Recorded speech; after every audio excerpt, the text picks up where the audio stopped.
I'm Jamie Heineman. You're watching MythBusters.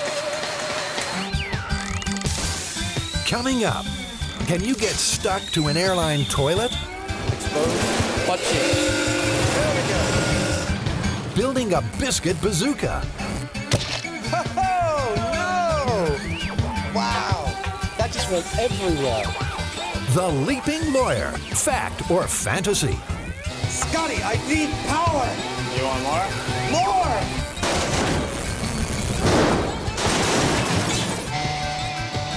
Here on MythBusters, we're not just going to retell the legends, we're going to put them to the test. We're prepared to put our bodies on the line. Why should you trust these guys? Well, Jamie and Adam have over 30 years in model building, animatronics, and toy prototyping. They can build just about anything, and probably have. This is M5, my special effects shop. Come on in and have a look around. If we can't find what we need here, there's always Adam's junk collection. My cigarette dispenser. The guys are backed by experts in folklore, crime, medicine, and engineering. And they'll need every trick in the book. So where do we begin? What do we got? Let's go.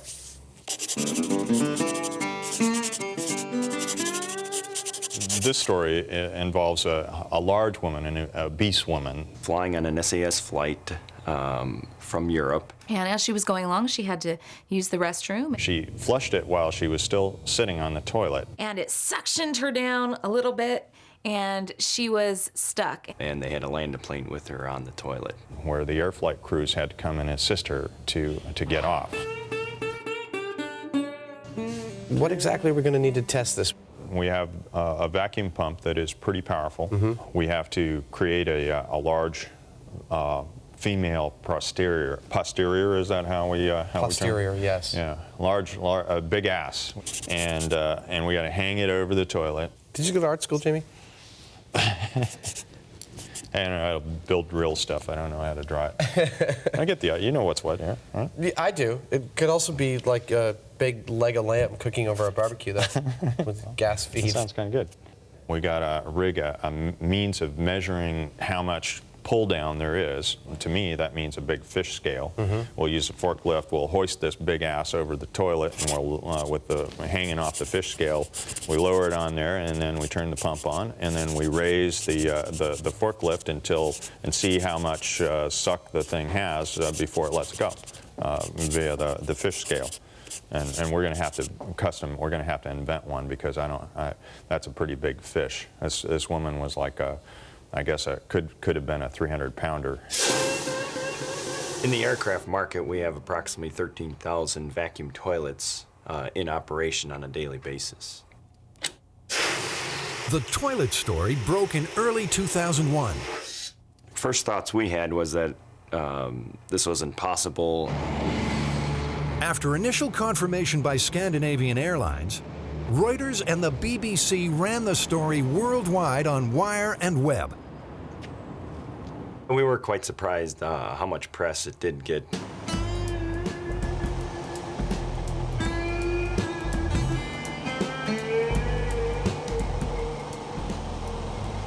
We're at Interface Aviation in Hollister, California. Oh my God. Interface Aviation is an aircraft recycling company that acquires aircraft parts from all over the world, and they end up here. I like this. This must be the stairway from a... Oh, yeah. They've got 3.5 acres of used aircraft interiors. All the paneling, the bathrooms, all the food preparation. Good Lord. And the toilets. And the They've got toilets. Every kind of toilet that's ever been made for any kind of aircraft, or so it would seem to me. Yeah. Well, Wayne, you heard of this legend before this, right? Oh, everybody's heard of that. Do you remember what airline you heard it happened on? No. No. You guys, I know my toilets, but I don't know my legends. Okay. Fair enough. Interface carries two completely different human waste disposal units. Here's the old style. Oh, look at that. It's filled up with blue water, and you can use your own imagination what that water's made of after a while. Yeah.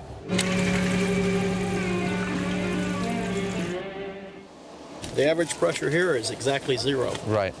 because you're just recycling out of a common tank. Right. The pressure should be 0. But if something, say a hairbrush, gets caught in the outlet valves while the aircraft is at altitude, Now we're talking. Okay, you see where I'm going here? Yeah. She could generate a differential in pressure. Yeah, easily. the greater pressure inside would actually be trying to push her through the hole. I hadn't That's thought of a that. scenario I Yeah. hadn't even thought about, but yes, it could. Yeah, well, let's see. It doesn't have the lid on it, but Yeah, what's the cheeks worth here? Let's see. that theory of toilet terror has one problem. It could only happen at altitude. according to the legend and the information that we have, they said that the woman actually stayed on the toilet until they were on the ground. Well, that would rule out the pressure differential theory, Exactly. wouldn't it? Exactly.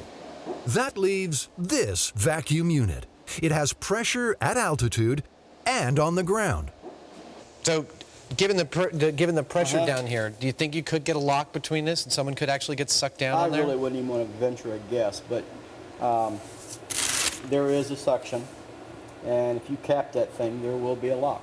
I Yeah. mean, that's just the way it works. Yeah. It looks like there is some airspace right here, too. And you said the average pressure there is only 3 psi? 3 is coming to mind.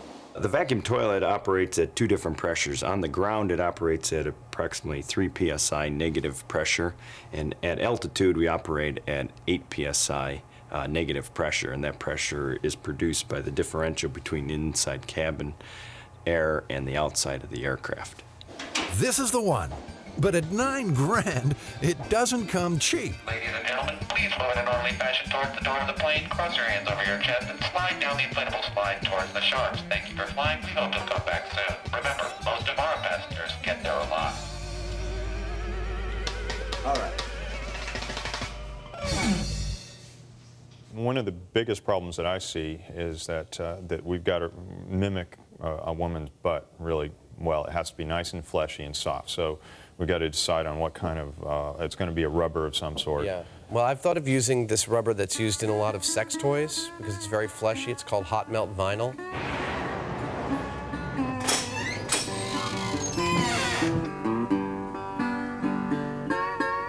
I'd like to see a sample of the hot melt vinyl you have.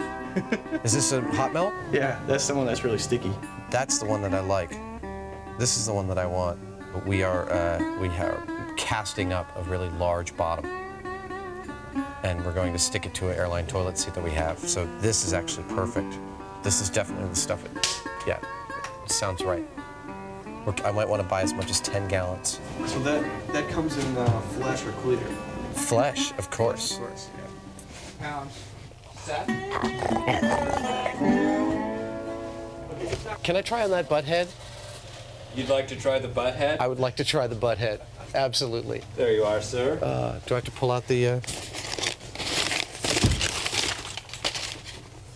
All right. And now the transformation is complete. I come from the planet Butthead.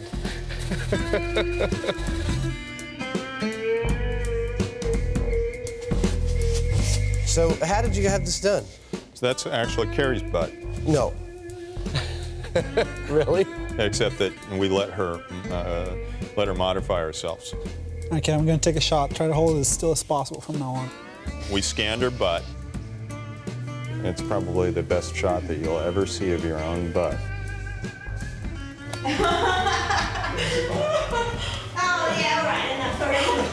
And then we took it up to the computer and used the freeform tool to enlarge it and put a lot of cottage cheese thighs in there, you know, the whole thing. Really looks great. It's a really, really nice... It really looks great. You like that? I'm looking forward to spanking it. I don't like this stuff because the melting temperature on it is real close to its flash point. A 300-pound butt requires some significant reinforcing. There's a science to making butts. Think of all the Twinkies that go into the actual production of something like this. We're doing in one night what most people spend a lifetime avoiding. We'll have to leave the butt to cool for 24 hours. Hope it works. We're trying to work out just how much suction an airline toilet really has. How are you building this strain gauge? This is what I had in mind. If we have our forklift here and we hook a line onto it, we go down to a pivot point and we have a bar that is on the pivot point. And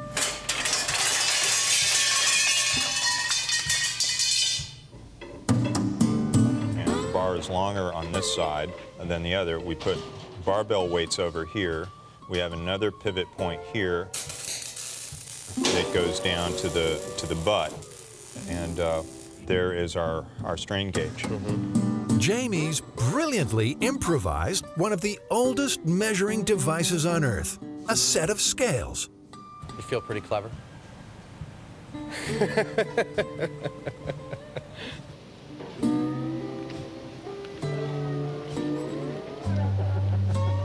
The other thing is, and this is actually not insignificant, you know, we've made an agreement not to damage this toilet, so we want to mount it in a way that it doesn't... Yeah, well, it's got mount points, good, strong ones. We might want to also, I don't know, come up on the sides or somehow do some other stuff to it to make sure that it doesn't strain here. I mean, this is definitely welded stainless. Well, that's why these things cost so much, is that it's all done to high specifications. I mean, look at the welds on these things.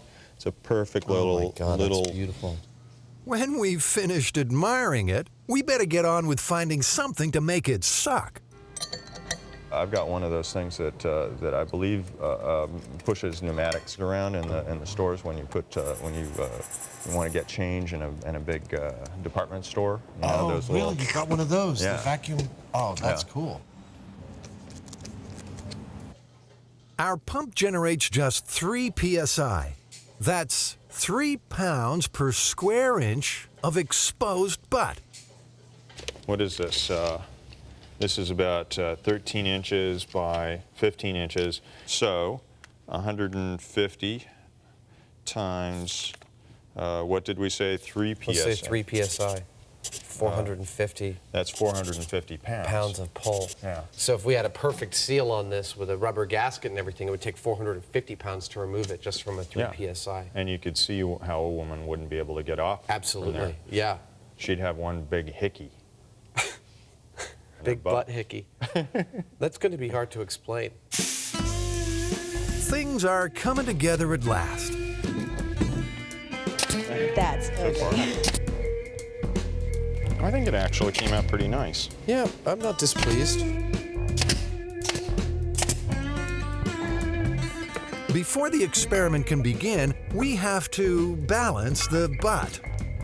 Jamie's using a 4-to-1 ratio, 300 pounds of butt balanced against 75 on the pivot arm. Okay, guys, we got some serious weight going on here, so never stand under anything at all. Keep your eye on what's going on. We don't know how much weight it's going to take before it rips. So we're going to turn on the pump. We're going to lower the butt into place. We'll see if we get any pressure on this. We'll let it take weight, and we'll slowly start to raise and see how much poundage it takes to remove Bertha from the toilet. Sounds like a plan. Contact.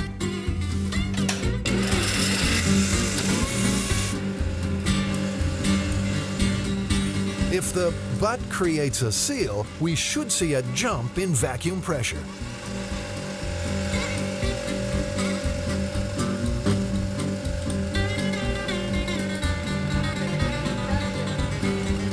Okay, should I bring it up?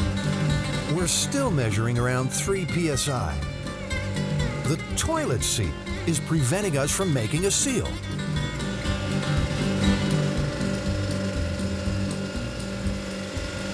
I think it's much more plausible that she sat down without putting that seat down.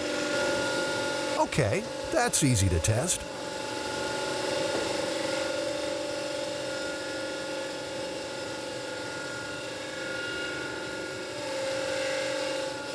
That's better.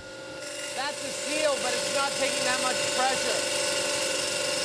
We'll pull the plug and see if we can rethink this. Well, we're getting a significant amount of suction out of the toilet, and the needle was bouncing more without the toilet seat on. And checking all the way around, we had a reasonable seal, but that air gap between the shroud and the bowl just prevented any real suction from occurring. This myth's starting to look decidedly shaky. These two lugs under the shroud have been preventing an airlock from forming. I believe myself that the toilets are designed to, to not seal. Right. Adam can sniff a conspiracy. Do you think they put that in after the myth, like as a response? No. Personally, I think we might want to try it without the shroud, just to see if there's actually enough suction, if there was a seal. Okay, contact. Down we come. All right, bring it on down. However unlikely, we want to cover the possibility that the victim's butt was so large it reached down and made contact with the bowl.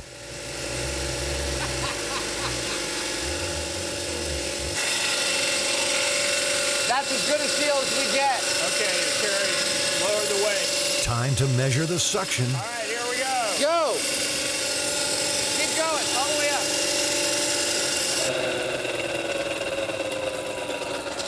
There was this whole butt cheek right here. This whole butt cheek was distended about another 3 inches down.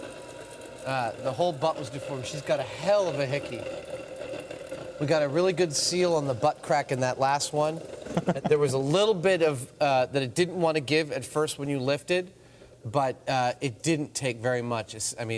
Yeah, I saw what the, I was watching what the measurement on this was. The toilet was generating 450 pounds of suction, but the scale shows it would take a fraction of that to break the seal. 75 pounds. Yeah.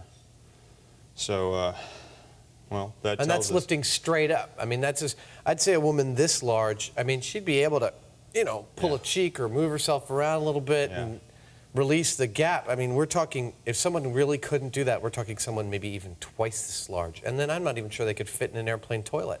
Yeah, I would agree.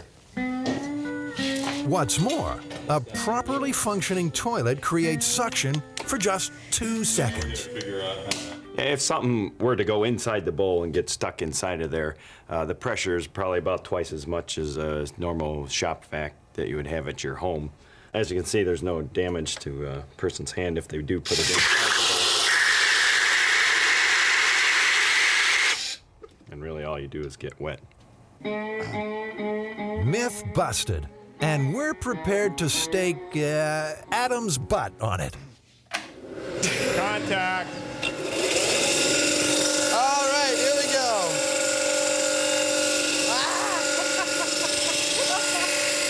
Whoa!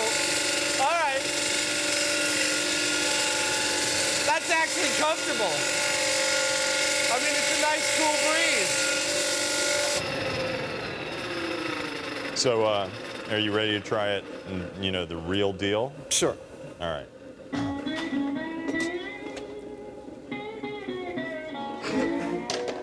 Now, what if you're hurt? Like, what if this starts to feel uncomfortable? You're gonna I'll take it gradually. If I feel things moving around that shouldn't be moving, all right. I'll disconnect. Because I can't hear you terribly well in there when I turn You'll the hear switch. the high-pitched squealing.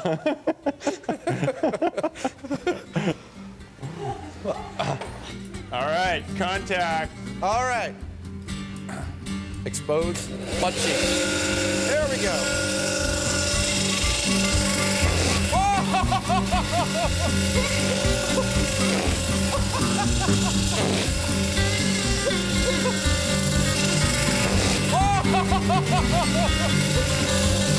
All right.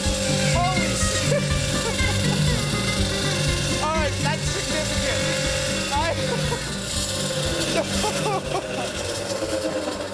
Oh my gosh!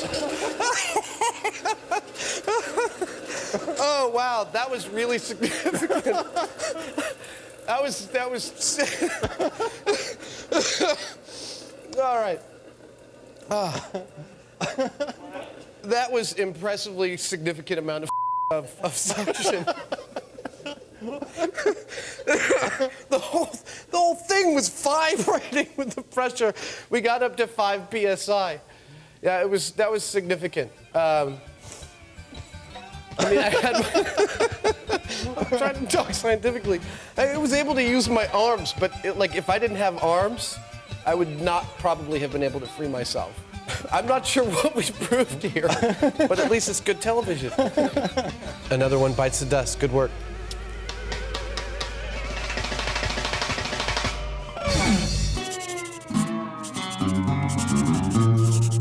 This next legend involves, is called the Biscuit bullet, and it's actually pretty funny. The way I heard it, the sister of a friend went to the supermarket. And it was on a very hot day, and she hears this loud explosion behind her. And when she heard the pop and felt this sticky mass in the back of her head, she thought she'd been shot. And so she better just kind of hold still and try and hold her brains from falling out of her head until the paramedics get there. And when the paramedics pry the woman's fingers off the back of her head, they find that she's hanging on to this mass of raw biscuit dough. So what do you think we're going to need for this experiment? Well, we're going to need some biscuit dough of a bunch of these canisters of different sizes or different types and brands. So we've got to get a car. We can use my car to do this. I would think that we'd want to duplicate the car's interior temperature by, say, pointing heaters into the windows. Can we build a fire under your car? Do you mind? Yeah, absolutely. That's no problem at all. We would want to get the temperature stable in the car and then move the biscuits right in and start the timer and see how long it takes them to go off. All right, so you want to go to the grocery store and pick up a selection of these? I'll pull in my car and the heaters and start preparing stuff? Sure. Step 1 in our recipe, getting the dough. I'm guessing that the different mixes, like you got your flaky biscuits and you got your, super duper buttermilk whatever's, there are going to be some differences in those things. It may be that there's, a certain amount of baking soda in one as opposed to another that would make it more prone to, building that high pressure. The tins are meant to be refrigerated, so we'll keep them in a cooler until the experiment begins. I had an idea that, it's not only the car's temperature, but potentially the freshness of the biscuits that might have contributed to their exploding. To that end, we've had this one out for 10 days.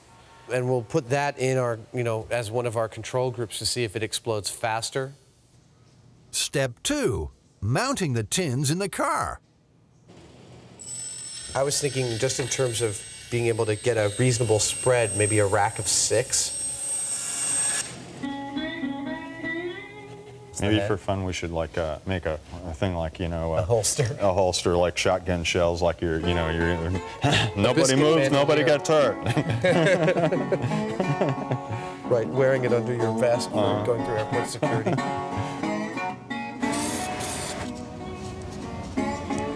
Step 3, determining the right baking temperature. So it's a rare sunny day in San Francisco. The skies look really clear, and it's 9 on the nose. We're going to place a thermometer in my car. We're going to check back in a couple of hours and see where we can get the temperature to. It's no coincidence that the biscuit bullet story first started making the rounds in the summer of '95, one of the hottest summers on record. So it's about 3 o'clock. The car's been sitting out here all day with the thermometer in it. Temperature's hovering right around 140 degrees. To ensure a consistent baking temperature, we're going to bring the car inside and heat it artificially.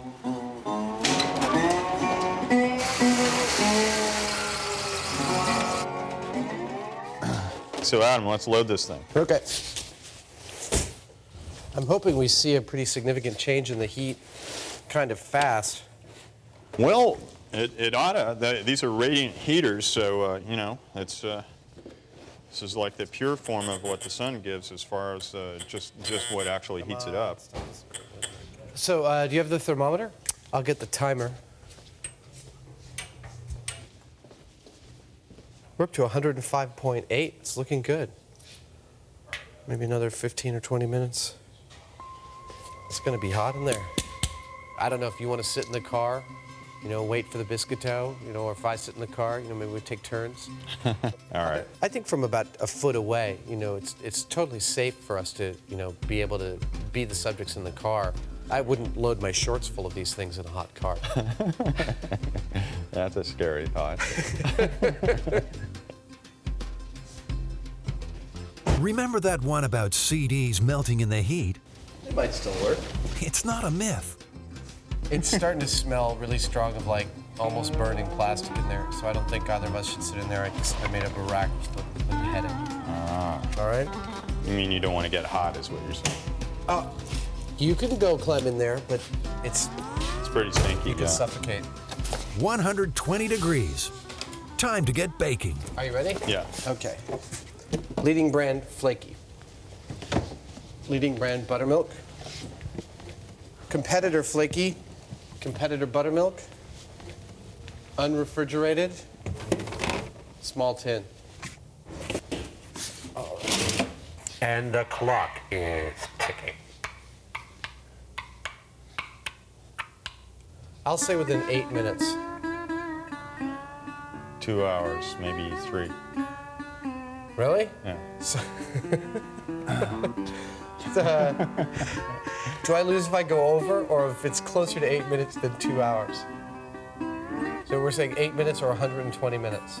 Yeah. All right. I'll put $1 down on that. There, put it on the card. All right. Now we wait? Now we wait. All right. Can we see any physical change in them? No, I don't see any change in them. Your dashboard's starting to melt, though. I've been working in this area for about 30 years. I've never heard of this type of thing happening, but as you think about it, you've got the potential there, because if you have enough heat, the pressure that's created by the gas inside can cause that container to pop.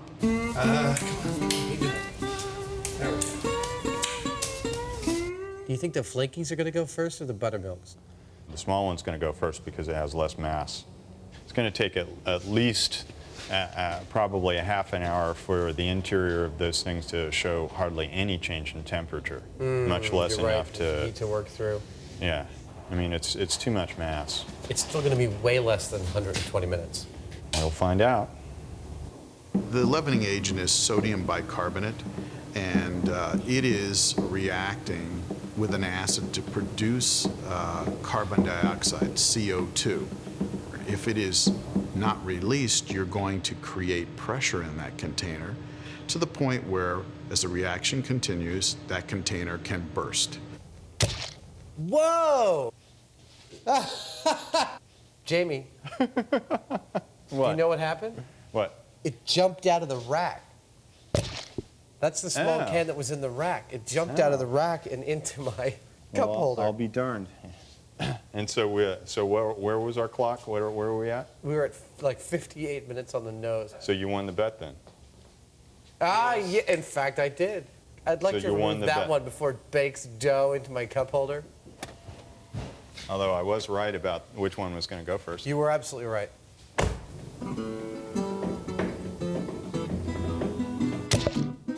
Whoa! That was kind of spectacular. I mean, we're missing a whole tin. I don't even see it in there. Adam, which tin was it? That was the unrefrigerated.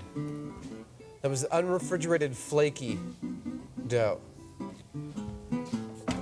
Well, now, there you go. I mean, it blew the top right off of that thing. That was the unrefrigerated leading brand. I mean, this is stupefyingly boring, but, you know, things are blowing up in my car. What could be better, right? I can wait for that.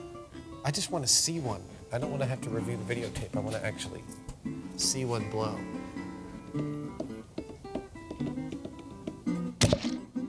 Whoa! It's 137 degrees right now. Well, that seems to be the butter zone. I mean, everything's happened above 133 degrees. That was the competitor's dough. It's not proving to be any more or less explosive than the leading brand. We should do this in Vegas, and then we can say, I went to Vegas and I blew some dough.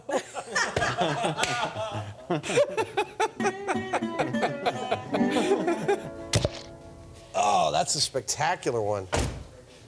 Whoa. Ooh. Oh, man. I definitely could understand how you'd mistake this for brains. Here. Well, No, I'm come not on, going to do come on. anything with it.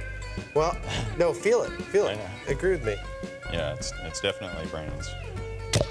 Whoa! What, did another one go? I saw that. No. Yeah. Did it look it's all cool? over. Yeah, that one spewed. Oh, man. That one spewed pretty good. That tin is just, like, that one decimated. No, that one was pretty energetic. I saw what it like ricocheted off the back of your seat. Like Really? Yeah, you can see bits of it. See that little speck that's left there? Yeah, totally. Yeah. That might be our smoking gun. The guys thought there might be a difference between flaky and buttermilk. Seems they're wrong again. That's cool. 208 minutes at 140.5 degrees. Oh, no! Wow. That just went everywhere. I mean, I just saw it vaporize. Look, it's in the front seat. Yeah, the whole can landed in the front seat. The whole can landed in the front seat, which means it had to come across this way, easily hitting the head. Yes, there can be accidents, but I've never heard of an accident like this. I wouldn't worry about being hurt. I may have a premature bursting of my container, but I wouldn't worry about wounds from shrapnel from my dough. Of course, I don't leave my groceries in the car at 140 degrees Fahrenheit or higher anyway, because there are other problems we can run into with food products and microorganisms. There you go. I mean, I think we've definitively proved that this is entirely not only plausible but possible. Yeah, we've under seen, the right circumstances. We've seen projectiles come out, like actual biscuits. Yeah, that one entirely. fired almost 3 feet.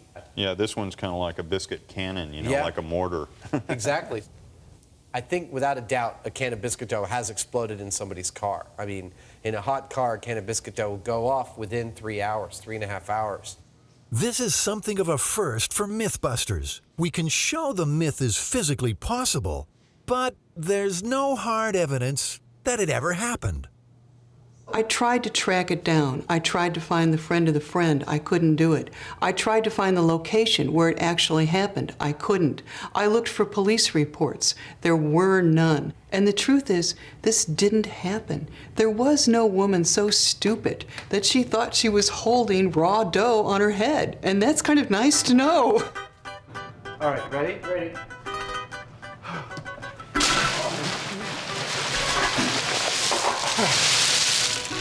Okay, you're watching MythBusters.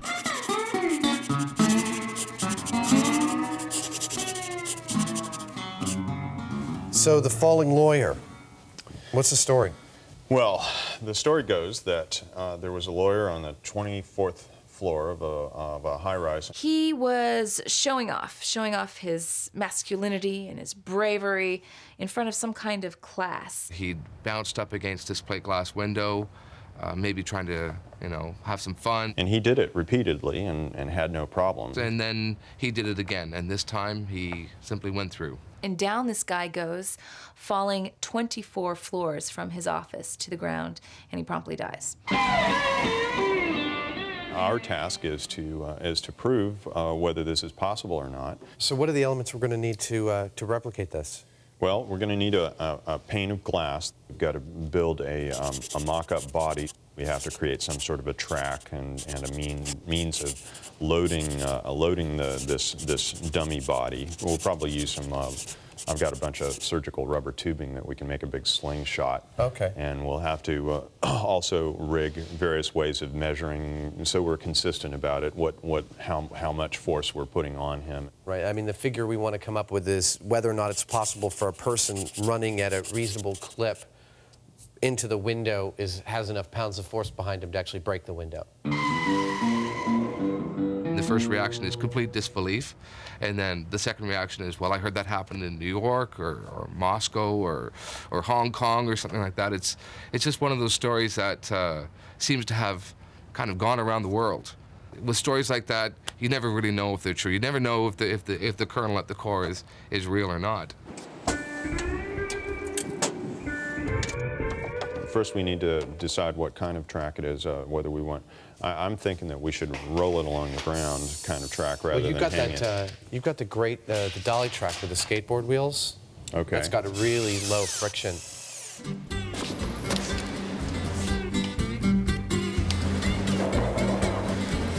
I've only broken one bone in my body. My neck. So, how to build a lawyer?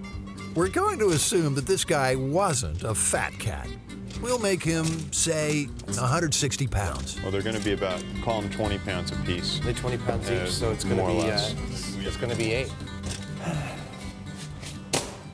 Now I'm about to weld a steel frame that'll hold up the sandbags to distribute their mass roughly like a person's body. These wooden blocks will stop our lawyer from falling backwards when he accelerates, but he'll be free to fall when the cart stops at the end of the track. Hey. On to the next task, finding the right pane of glass. Something that would be suitable for the 24th floor of a skyscraper. It's normally a thickness, which is greater than the thickness that you see in house glass. You're talking about 6 millimeter or 10 millimeter. At 3/4 of an inch, this 4-foot by 8-foot pane seems to be the standard size. So we successfully have a piece of glass for the falling lawyer. Thanks. I think I'll build the frame out of just plywood, and we'll seal it up with some caulk, just like you would in an aquarium. And we may want to, we'll put the tempered glass in the front. Look at that. Ready? Yeah, okay. Oh, could have counted 3. Glass comes in sealed units, and they're set into recesses in frames, so that they're supported around the total perimeter, usually. Our frame won't just support the glass, it'll also allow us to reproduce some of the forces at work inside tall buildings. And then we also have to think of things like, if there's pressure in the building, or that would either tend to, make things different. Unfortunately, the myth doesn't describe the weather on the day in question. So we're going to assume that it was calm. But even then, air pressure is at work. Inside of a building, there's a lot of things happening. There's mechanical equipment which is exhausting air, and there's mechanical equipment which is pushing air into the building. And if you don't get the same amount of air going out as you're pushing in, then you start to build up pressures within the building. This stack effect is just 1.47 pounds per square inch. But we think that's going to be crucial. Because the glass has, it's like 4,600 square inches, the amount of force, there's not much of a... Yeah, well, you wouldn't think so, but it's a funny thing about pressures like that. When you're thinking in terms of PSIs and so on, it adds up. Even a very small fraction of a PSI times 4,600 starts to get into, 1,000 pounds. Oh, right, across the whole face of the glass. Yeah. So it could have played a significant factor in the windows breaking on that particular day. 4,600 pounds of pressure is definitely something we want to factor in. So that means that our frame, that the window's going in, actually has to be a like chamber. A pressure chamber. Right. Oh, okay. Right. We'll seal it off in the back, and we'll hook a vacuum or a pressure pump up to it. Jamie doesn't have a pump large enough to increase the air pressure in the shop. Instead, he'll reproduce the stack effect by sucking air out of the chamber. What I think we should do with this thing is, because there is so much pressure here and we don't know what we're doing, we don't want to explode the glass. I figure we'll just roll it over the orifice, and just kind of watch the needle. And, we can either mess with the valve or not, but that way, if we seal it off and we turn this thing on, even if we have the valve, bust the whole thing. Yeah. So this way, we'll be leaving ourselves an opening. Go ahead. I can see the flex bowing. This pump is too powerful. It's threatening to rip the plexiglass out of the chamber. And our vacuum gauge isn't sensitive enough. You know what I think we should do is that we should just rig our own gauge in terms of inches of water. I believe inches of water is going to be a lot more sensitive than inches of mercury because it's a lot lighter than what mercury is. I mean, it's literally, we put a tube in there, like a U-shaped tube. It's just like a barometer at home. And that's the kind of scale that we're dealing with is like, you know, barometric pressure. Right. It'll be an interesting thing for us to know. We just, with a tube of water, we'll get all the sensitivity we want. All right. So it should be about 4 inches of water for the minimum. No. Oh, yeah, you're right. So you're right. That's magnificent. We've rigged this leaf blower to suck. Hooked up to a variable switch, it should also be easier on the plexiglass. Armadillo. There we go. All right. You want to, okay. I'll tell you when we're, let's see here. Oh, look at that. Oh, that's beautiful. We got sensitivity, baby. Keep going. A little more, a little more, a little more. Scotty, I need power. You want more? More. More? More. 3 inches of water. Yes. Little more. Ah, that's it. Is that it? That's it. 0.145 negative PSI. We've proved the principle. Now, with the addition of some glass tube, a scale, and food dye, we have a working gauge. Mr. Savage, if I could suggest that you put a drop of the coloring in there first. No, I was thinking I'd put it in after and then I'd go and mix it up. I thought that would be kind of cool. Ah, okay. With the stack effect problem solved, it's time to rig the slingshot.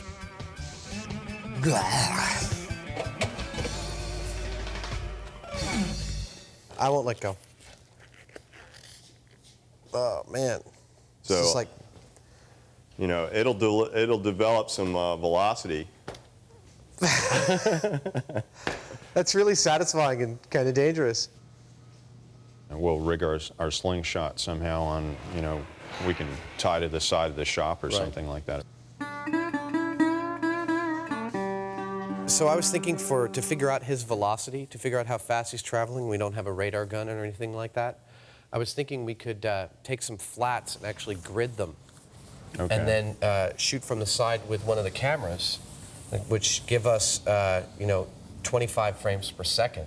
And then we can, you know, slow-mo through the tape. We can frame by frame through the tape and see exactly how fast that he's traveling. Finally, everything's in place. 3 yards, that's my bet. I'll guess that it's going to go 5 yards. 5 yards?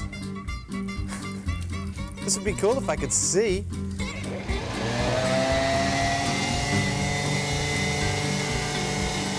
There we go. Look at that. All right, first run from 1 yard. Nothing.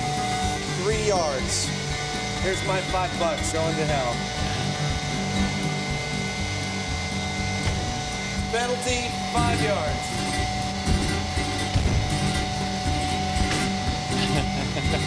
160 pounds at 3 miles per hour. Our lawyer just isn't cutting the mustard. We got 1 more yard. I think we're going to end up going to 2 bands. What do you think? I think we're going to end up going to 2 bands too.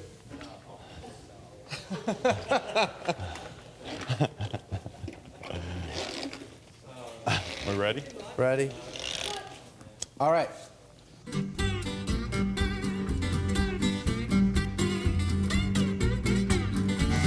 yards. Go. 3 yards. Go.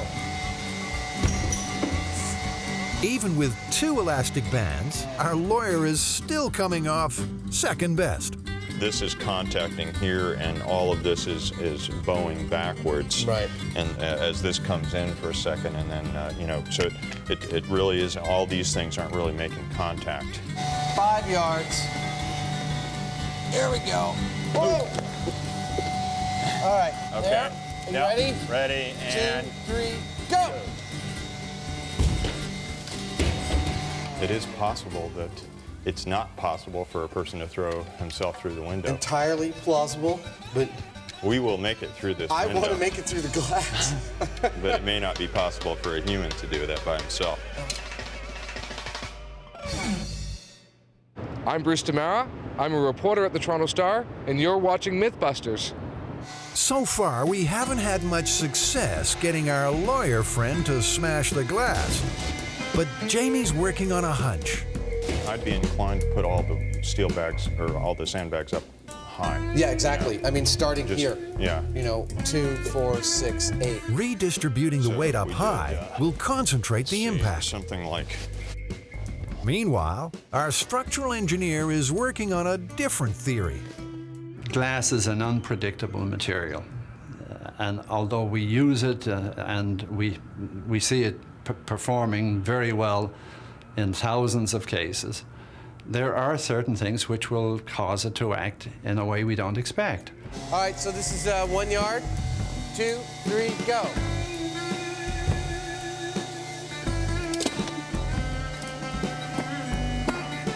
Just getting a hammer. If there's nicks in glass, it tends to cause what are called stress razors. And so you can break the glass with less force than you would a piece of glass that isn't nicked. 2 yards. 1, 2, 3, go. That seems better. It's feeling pretty sturdy. Yeah.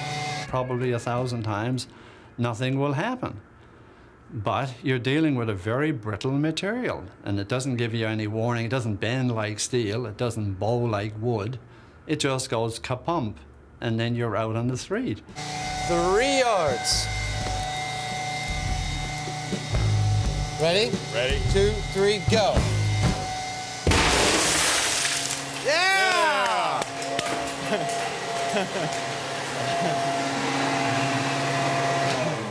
That was spectacular. It worked. It did, from 3 yards. I won myself $5. Wow. Yeah, the distribution of mass made a huge difference. Yeah. Listen to it. It's like Rice Krispies. That speed seems, you know, we'll look at it on camera, but that didn't look too fast to run at all. Yeah, That it wasn't looked excessive. very reasonable. And 160 pounds up on the torso Yeah. into a window with negative pressure. Nice. Yeah, that's not that far at all. Our lawyer covered 10 feet in 1.8 seconds, which works out at 5.7 miles per hour. You jump like the bat landed in your hair, dude. Even if it's double, there's 7 miles per hour. It's well within a human's ability to run. And it seems totally possible with that pressure that he could have broken the window. I'd agree. It looked like probably the kind of speed I'd get up to if I was lunging at the wall. You know? Yeah, especially with only 3 yards of start. You know, it's only 9 feet. You can't really get up that fast. I think the final thing was that redistribution of the mass up top. I think that made all the difference. Yeah. I think the other rig was flexing way too much. This is absolutely a true story. It happened at this location, at this office tower behind us. The coroner who investigated the incident decided not to hold an inquest because it was such a freak accident, and it would be extremely rare to imagine someone else doing the same thing purposefully. That was fun? Yeah, that was fun. I like breaking things. Yeah, breaking things is cool.